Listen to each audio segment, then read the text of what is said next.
সিলেট গোলাপগঞ্জে বন্ধুর ছুরিঘাতে বন্ধু খুন হওয়ার মতো ঘটনা ঘটেছে গতকাল রাতে। আপনারা জানেন যে সিলেটের গোলাপগঞ্জ পৌর এলাকা কদমতলীতে বন্ধুর হাতে বন্ধু খুন হয়েছেন নিহত রনি হুসাইন, যিনি বাংলাদেশ জাতীয়তাবাদী যুবদলের একজন সক্রিয় কর্মী। আমরা যতটুকু জানতে পেরেছি ওনার বাড়িতে এই মুহূর্তে এসেছি এবং যার বিরুদ্ধে অভিযোগ উঠেছে, যিনি এই হত্যাকাণ্ডের সাথে অনেকে জড়িত বলছেন এবং ইতিমধ্যে তিনি নিজের ফেসবুক পেজে কিন্তু এই ধরনের ইঙ্গিত দিয়েছেন। ওনারই বন্ধু, ওনার নাম হচ্ছে শেখ রাজু, যিনি সিলেটের গোলাপগঞ্জ উপজেলা, যদি আমরা বলি যে বৈটিকর এলাকায় উনিও কিন্তু বসবাস করেন এবং উনিও গোলাপগঞ্জ পৌর ছাত্র দলের সাবেক সাংগঠনিক। আমরা যতটুকু আমরা জানতে পেরেছি মূলত সেটি দলীয় কোনো কারণ নয়, একমাত্র উনি একটি জিনিসের জন্য প্রতিবাদ করেছিলেন। সেই প্রতিবাদের জের ধরেই মূলত, অর্থাৎ ফেসবুকে পোস্টকে কেন্দ্র করে এবং এটার জের ধরেই মূলত এই হত্যাকাণ্ড ঘটেছে। আমরা এই মুহূর্তে রয়েছি নিহত রনি হুসাইনের যে বাড়ি, বিশেষ করে সিলেট গোলাপগঞ্জ উপজেলার ৯ নং আমুরা ইউনিয়নে। আমরা নিজ গ্রামে ওনার বাড়িতে আমরা অবস্থান করতেছি এবং একটু পরে অর্থাৎ মাগরিবের পরপরই আমরা যতটুকু জানতে পেরেছি যে ওনার জানাজা অনুষ্ঠিত হবে এবং পরবর্তীতে ওনাকে ওনার পারিবারিক কবরস্থানে দাফন করা হবে। দর্শক, আপনারা জানেন যে ইতিমধ্যে পুরো বাংলাদেশে এই নিউজটা, দেশে বিদেশে যারা রয়েছেন, এই গোলাপগঞ্জ উপজেলা এই সিলেটের মধ্যে অত্যন্ত একটি পরিচিত একটি উপজেলা এবং মডেল উপজেলা, এবং এই উপজেলায় এই ধরনের নৃশংস হত্যাকাণ্ডর মতো ঘটনা গতকালকে ঘটার পর পুরো দেশে বিদেশে মানুষের মধ্যে একটি ক্ষোভ দেখা দিয়েছে যে তুচ্ছ কারণে একটি ফেসবুক পোস্টকে কেন্দ্র করে বন্ধুর হাতে বন্ধু খুন হয়েছেন এবং যিনি এই ঘাতক, যিনি যার উপরে অভিযোগ উঠেছে, উনি যে খুন করেছেন শেখ রাজু, উনিও কিন্তু একইভাবে কিন্তু দুইজন একসাথে চলাফেরা করতেন এবং তিনি ওনার পরিবার লোকজন ওনাকে জানেন। আমরা এই বিষয়টি এই মুহূর্তে ওনার বাড়িতে এসেছেন, আমরা দেখতে পাচ্ছি বিএনপির একজন নেতা এবং বিশেষ করে আমুরা ইউনিয়নের সাবেক চেয়ারম্যান যিনি এখানে এসেছেন, আরো এলাকার গণ্যমান্য ব্যক্তিবর্গ এখানে রয়েছেন। আচ্ছা, আপনার কাছে আমরা জানতে চাই, গতকাল রাত থেকে কিন্তু দেশে বিদেশে এই গোলাপগঞ্জের এই ঘটনাটুকু মানুষের হৃদয়ে নাড়া দিয়েছে যে তুচ্ছ ঘটনা, একটি ফেসবুক পোস্টকে কেন্দ্র করে বন্ধুর হাতে বন্ধু নির্মম খুন হয়েছেন। এই বিষয়টা যদি আমাদেরকে একটু বলতেন। ধন্যবাদ আপনাদেরকে, যারা আপনারা আজকে এই মরহুম জসিমউদ্দিন রনির বাড়িতে এসেছেন এবং এই সুযোগে আমার সাক্ষাৎকার নিতে চাচ্ছেন। আমি সবাইকে ধন্যবাদ জানাই এবং উপস্থিত মরহুমের বাড়িতে যারা আত্মীয় স্বজন রয়েছেন, বিভিন্ন দূর দূরান্ত থেকে মেহমান রয়েছেন, দলীয় কর্মীরা রয়েছেন, সবাইকে আন্তরিকভাবে শুভেচ্ছা ও কৃতজ্ঞতা জানাই। বিশেষ করে আমি গতকালকে রাত্রে 2:26 আমি তখন ঘুমে, হঠাৎ করে আমার বন্ধুরা ফোন দিল। সে আমার সম্পর্কে বাগনা, সার্বক্ষণিকভাবে আমার সাথে তার দেখাশোনা বা বিগত 5 তারিখের যে ফেসিবাদ বিরোধী গণমিছিল ছিল, সেও ওই মিছিলে ছিল আমাদের। তো বিশেষ করে আমি একটি কথাই বলবো, সুষ্ঠু তদন্তের মাধ্যমে সঠিক বিচার যেন হয় সেই আশা এবং প্রত্যাশা রেখে এবং রনির খুনিদের আমরা এলাকাবাসীর পক্ষ থেকে আমি ফাঁসির দাবি জানাচ্ছি। এই ধরনের একটি ন্যাক্কারজনক ঘটনা ছোটখাটো সামাজিকভাবে ঘটে থাকে, যার সাথে যারই লাগুক না কেন, এটা তো আর এইভাবে যাওয়া উচিত না। একজন মানুষকে মেরে ফেলবে, এটা তো আমরা কেউ মেনে নিতে পারি না। আমাদের দাবি হলো প্রশাসনকে অতি দ্রুত আসামিকে গ্রেফতার করে, আমি জানি না মামলা হচ্ছে কিনা, তবে মামলা প্রক্রিয়াধীন, থানাতে গোলাপগঞ্জ মডেল থানায় মামলা হবে। আমাদের বিএনপির দলীয় নেতাকর্মীরা মামলা তৈরি করছেন ওনারা, এবং এই পরিবারের পক্ষ থেকে তার বড় ভাই আছে ওনাদের সাথে, সে বাদী হয়ে মামলা, আমার জানা মতে সে বাদী হয়ে মামলা করবে। এটাই আইনি প্রসেস। কিন্তু মামলা করার সাথে সাথে যেন অতি দ্রুত, আমরা খবর পাচ্ছি যে খুনির নাম প্রকাশিত হয়েছে, সেই খুনি নাকি তার বিদেশে যাওয়ার জন্য সব কিছু প্রস্তুত করে রেখেছে। সেজন্য বিদেশ যাতে না যায়, প্রশাসন যাতে দ্রুত তার ব্যবস্থা নিয়ে আইনের হাতে সুপর্দ করে, আদালতের কাছে সুপর্দ করে তার জন্য সঠিক বিচার হয়। ফাঁসির দাবিতে আমরা এই সোচ্চার দাবি তুললাম, যাতে রনির খুনিদের ফাঁসি হয়, এই আশা এবং প্রত্যাশা রাখি সকলের কাছে। বিষয় ভাই, আমরা যতটুকু গতকাল রাত থেকে যেটি ভাইরাল হচ্ছে, যতটুকু আমরা জানতে পেরেছি যে 2জন বন্ধু ছিলেন এবং একমাত্র তাদের ব্যক্তিগত কারণ নিয়ে কিন্তু এই হত্যাকাণ্ড ঘটেছে যতটুকু আমরা জানতে পেরেছি একটি ফেসবুক পোস্টকে কেন্দ্র করে। যতটুকু আমরা জানতে পেরেছি যিনি অভিযুক্ত উনিও কিন্তু ছাত্রদলের সক্রিয় একজন কর্মী এবং যিনি নিহত হয়েছেন উনিও যুবদলের কর্মী। এটি কিন্তু নানাভাবে নিউজ হচ্ছে যে এটি দলীয় কোন দল না, এই বিষয়টা যেন আমাদেরকে ক্লিয়ার করতে। বিশেষ করে এটা সত্য, আমাদের বাংলাদেশ জাতীয়তাবাদী দলের বিএনপির পরিশ্রমী কর্মী ছিল, আজ সে নেই। দলে তারও অবদান রয়েছে, তাকে হত্যা করা হয়েছে।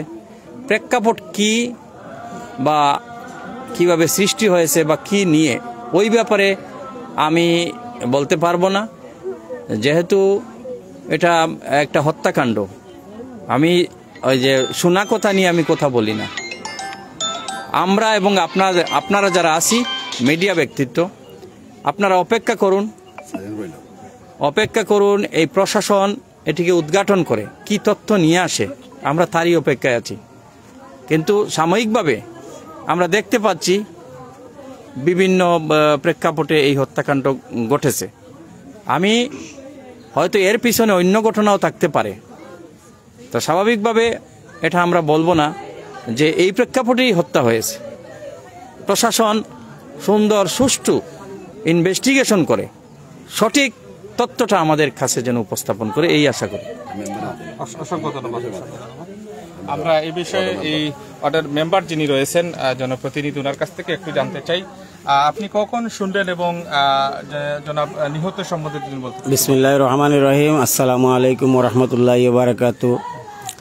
আমি একটু অসুস্থ, তো আমার সকালে যখন আমি আমার ফোনটা বন্ধ ছিল, ফোন খোলার পরও আমি আমার ভারপ্রাপ্ত তদন্ত ওসি, যিনি ওসি তো ছুটিতে, তদন্ত ওসি স্যারে আমারে ফোন দিয়েছিল, মুসলিম আলী স্যারে, যে আমার এলাকার এই বিষয়টা আমি চিনিনি তারে, রনি নামে। তো আমি রনি নামে প্রথমে হয়তো তারে চিনি নাই, তার অরিজিনাল নামটা হইল কিন্তু জসিমউদ্দিন রনি। তো পরবর্তীতে আমি তারে চিনলাম, জানলাম, স্যারে আমার কাছ থেকে এই তথ্যটা নিশ্চয়। তো আমার বিশেষ করে অনুরোধ হইল, তার বাড়ি হইল আমুল 1 নম্বর ওয়ার্ডও। সে আমরা তার বাড়িতে আমরা বসে আছি, তার একটা ছেলে একটা মেয়ে আছে, তার ওয়াইফ আছে, মা আছে। আমি ছোট করেও কইমু, সে পরিকল্পিতভাবে এই হত্যাটা করছে। কারণ হইল আপনারা তার রাজুর পেজও আপনারা দেখবা, আমরা দেখছি সে এই লেখালেখি লইয়া তুলা সামান্য তুচ্ছ ঘটনা নিয়া সে যখন ঢাকা ছিল, সে একটা রিস্কায় বইয়া সে বলছে যে তার হয়তো আর বিদেশ যাওয়া হবে না, সে তার জেলও হবে। এটা হে পরিকল্পিতভাবে তারে হত্যা করা হয়েছে। আমরা এলাকাবাসীর পক্ষ থেকে, ইউনিয়নের পক্ষ থেকে আমরা বলবো সুষ্ঠু বিচার যেন তার। এই 2টা বাচ্চা আছে, বাচ্চার দিকে চাইয়া, তার ওয়াইফ আছে, এই যে ছোট্ট বাচ্চাগুলো ওখানে আছে। আমি সেও চিনে আবার কিন্তু রাজুরে, সে বলছে আমার বাবারে রাজ্যে মারছে। এই ছোটো বাচ্চাগুলার কেন আনলে আপনারা তারা নিউজটা নিলে ভালো হইব। আমরা আইন শ্রদ্ধাশীল মানুষ, আমরা তো জনপ্রতিনিধি, আমরা এলাকাবাসীর পক্ষ থেকে বলবো সে যেন বিদেশে পালিয়ে না যায়, এটাই আমাদের আবেদন। আর তার যেন, তার ছোটো বাচ্চা 2টা আছে, সুষ্ঠু বিচার যেন হয়। এই বিচারে আমরা গোলাপগঞ্জ এইভাবে প্রকাশ্যে কোন সময় ওর না, কিন্তু এবলা দেখা গেছে সে একসাথে আবার শুনছি হে চলাফেরা করতো।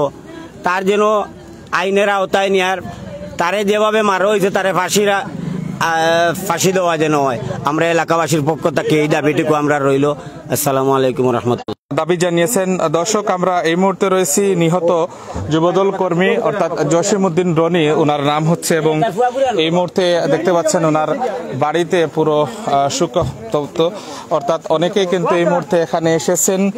আর আপনারা জানেন যে গতকাল রাতে যে নৃশংস হত্যাকাণ্ড ঘটে এবং এতেই কিন্তু বিশেষ করে আমরা যতটুকু আমরা জানতে পারি যে যার বিরুদ্ধে অভিযোগ উঠেছে জনাব শেখ রাজু, উনি এলোপাতারিভাবে দাঁড়ালো ছুরির আঘাতে রনি আহমদকে তিনি নৃশংসভাবে খুন করেন, এমনটি কিন্তু আমরা জানতে পেরেছি।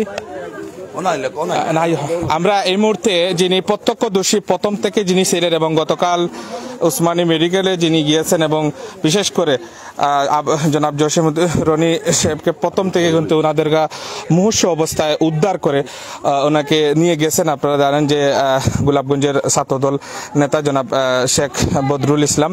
আমরা ওনার কাছ থেকে একটু জানার চেষ্টা করব যে মূলত কি ঘটেছে আমাদেরকে যদি বলতেন প্রথম থেকে। আপনি তো এখানে এই বিষয়টুকু জানেন অনেকটাই, তারপরেও যদি আমাদেরকে একটু বলতেন যে আপনি কতটুকু জানেন।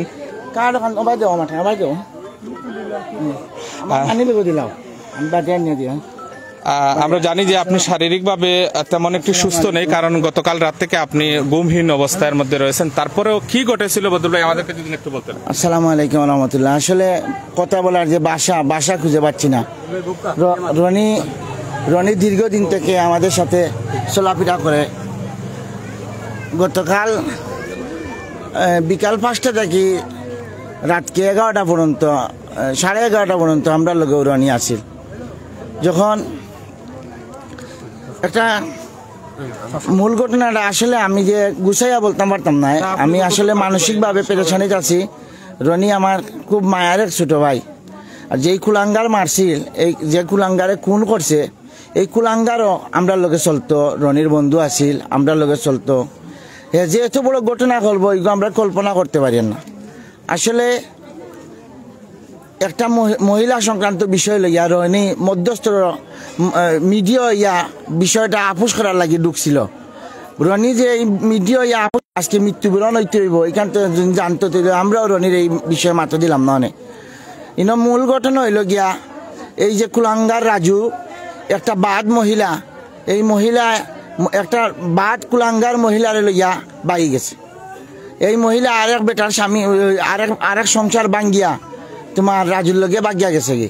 তখন রাজুর বউয়ে রনিরে কইছে, ভাই আমার জামাইর লগে মাতিয়া আপনারা মিট করিয়া আমার জামাইর লগে বিষয়টা শেষ করিয়া আমার সংসারটা জোড়া লাগাইয়া দোকা। ও রনিয়ে ফোন করিয়া ওই যে কুনি রাজু তার বউরে আর কুনি রাজুরে তারা মিলাইয়া দিছে রনিয়ে। ও রনিয়ে 5 দিন আগে রাজুরে গরো ভাত খাওয়াইছে। খাওয়াইয়া কইছে তোমার 2টা বাচ্চা, একটা 40 দিনের বাচ্চা আর একটা হইল গিয়া তোমার 7 বছরের বাচ্চা। এই 2টা বাচ্চা রাখি একটা বাদ মহিলার লইয়া তুমি যে এটা করা তুমিও আমরার লগে চলতায় মানুষে আমরারও বাদ হইব। ওলা একটু বুঝানিত গিয়া রাজুয়ে হঠাৎ করে তোমার তর্কাতর্কি করে একটা গাইল দিলাইছে রনিরে। তখন এই রনি গাইলটা শোনার পরে রনি আর কন্ট্রোল আর ইয়া রাজুর কিছু ডকুমেন্ট রনির মোবাইলও আছিল, ওগুলা রনিয়ে ফেসবুকও ছাড়িচ্ছে। বাদ মহিলার লইয়া রাজু বাগছে এরকম কিছু লেখালেখি ওরা ছাড়ছে। ছাড়ার পরে রাজ্যে টের দিছে, ডাকা থাকি লাইব কইছে। আমি আওয়ার পরে আমার লাগি জেল ফরজ হয়ে গেছে। এগুলো সারা সোশ্যাল মিডিয়াতে আপনারা পাইবা। হে তার জেল ফরজ হয়ে গেছে, রনিরে মারি লিব কইয়া আইয়াও আমরা রনিরে কদম গাছের তলে প্রকাশ্যে ছুরি দিয়া আঘাত করিয়া মারিল। এগো আমি সাংবাদিক ভাইদের দৃষ্টি আকর্ষণ করিয়ার আমরা চাই না অন্য নির্দোষ মানুষ এই বিষয়ে জড়াইতে। আমরা চাই না। আমরা আসলে চাই আমরা রনির বিচার। যে সন্ত্রাসী রাজু হত্যা করছে 2 নম্বর আসামি এই কুলাঙ্গার মহিলা, এই 2টা আসামিদের দইরা আইনের আওতায় আনকা সর্বোচ্চ শাস্তি দিয়া আমরা রনির আত্মা শান্তি যেভাবে পায় এইভাবে আপনারা মিডিয়া বা এগুলো কাজ করবা। আমরা এখন মানসিকভাবে পেরেশানিতে আছি অনেক। গতকাল মেডিকেলে কি হয়েছিল আসলে আমরা যেই দেশে বাস করি এই দেশে চিকিৎসা ব্যবস্থা এত খারাপ বলার ভাষা নাই। আমরা রনির লিয়া মেডিকেল যখন যাই আমরা নিচেলতলা থেকে 4 তলা কইছে ইমার্জেন্সি যাইবার লাগি। আমরা গিয়া ডাকতে ইমার্জেন্সি গেট তালা মারা, কোনো ডাক্তারে গেট খুলে না। এখানে আধা ঘন্টা আমরা রনির লিয়া উপস্থিত আসলাম। আমি মিডিয়া ভাইদের দৃষ্টি আকর্ষণ করি আর উসমানী মেডিকেলের যে দুর্নীতিটা আছে এইটা তুলিয়া ধরবা। আজকে আমরা রনি যদি তারা আরো আধা ঘন্টা আগে চিকিৎসা দিলেই তো হয়তো আমরা রনি জীবিত পাইতাম। এই বিষয়টাও আপনার সাংবাদিক ভাই এগুলো তুলিয়া ধরবা। আর বিশেষ করে আমরা যারা অনেক সাংবাদিক ভাই এগুলো কইরা ছাত্র দলের নেতা যুব দলের নেতা মারিচ্ছেন, আসলে রাজনৈতিকভাবে এটা টানিয়ে আনবা না। এগুলো তোমার ফ্যামিলিগতভাবে একটা সমস্যা সমাধান করতে গিয়া তোমার খুব তৈরি করিয়া এই কুনি রাজু হত্যা করছে। সবাই ভালো থাকবা ইনশাল্লাহ। এখানে কোনো কুনি সন্ত্রাসী মদ কুন নিশারি জুয়ারি এরার কোনো রাজনৈতিক পরিচয় থাকতে পারে না। এগুলো আপনারা যারা কয়েকজন সাংবাদিক ভাই দেখতেছি ওই ওই বিষয়টা রাজনৈতিকভাবে তুলতেছেন, আপনাদের কাছে অনুরোধ, আপনারা রাজনৈতিকভাবে বিষয়টা তুলবেন না। দেশের অবস্থা তেমন একটা ভালো নয়। আমরা চাই এই দেশ শান্তি হোক, সন্ত্রাসমুক্ত বাংলাদেশ হোক। আমাদের রনির বিচার দ্রুত, আমরা আইনের কাছে বিনীত আবেদন করব, আমাদের রনির বিচার যেন সঠিক হয়, সঠিক তদন্তের মাধ্যমে খুনিদের যেন সর্বোচ্চ শাস্তি হয়। সবাই ভালো থাকবেন, সবাইকে ধন্যবাদ। আসসালামু আলাইকুম। অসংখ্য ধন্যবাদ। আমরা কথা বলছিলাম যিনি গতকাল রাত থেকে নিহত জসিমউদ্দিন রনি, যিনি আমরা আমরা আমরা আপনাদেরকে যেটি জানানোর চেষ্টা করতে, যিনি প্রত্যক্ষদর্শী যিনি ছিলেন, অর্থাৎ শেখ বদরুল ইসলাম। সেই বদরুল ইসলাম গতকাল রাত থেকে কিন্তু তিনি ছিলেন সাথে, এবং উনি সর্বক্ষণিক কিন্তু নিহত যে হয়েছেন অর্থাৎ জসিমউদ্দিন রনি, ওনারকে নিয়ে হসপিটালে গিয়েছেন এবং সেখানে দেখেছেন আপনারা উসমানী হাসপাতালে আধা ঘন্টা যাবত তারা ইমার্জেন্সির সামনে দাঁড়িয়েছিল এবং ইমার্জেন্সির গেট তালাবদ্ধ ছিল। এমন একটি ভিডিও সোশ্যাল মিডিয়াতে ভাইরাল হয়েছে। সেটিরও কিন্তু তারা খুব প্রকাশ করেছেন যে যদি হয়তো আধা ঘন্টা আগে রনির চিকিৎসাটা শুরু হতো তাহলে হয়তো রনি বেঁচে যেত, এমনটি কিন্তু অনেকের মনে আক্ষেপ করছেন। দর্শক, আপনাদেরকে আমরা সরাসরি সিলেটের গোলাপগঞ্জ উপজেলার ৯ নং আমুরা ইউনিয়নের যে আপনারা জানেন জসিমউদ্দিন রনি, ওনার বাড়ি থেকে আমরা সরাসরি আপনাদেরকে দেখানোর চেষ্টা করেছি, এবং নিহত একটু পরে কিন্তু ওনার জানাজা অনুষ্ঠিত হবে এবং পরবর্তীতে ওনাকে দাফন কাজ সম্পূর্ণ হবে, এবং ওনার এলাকার মানুষ যারা রয়েছেন তারা কিন্তু এই মুহূর্তে এখানে এসেছেন। তো আপনারা ভালো থাকবেন, সুস্থ থাকবেন। আল্লাহ হাফিজ, আসসালামু আলাইকুম। আমরা ভিডিও লইলাম, হারিলাম।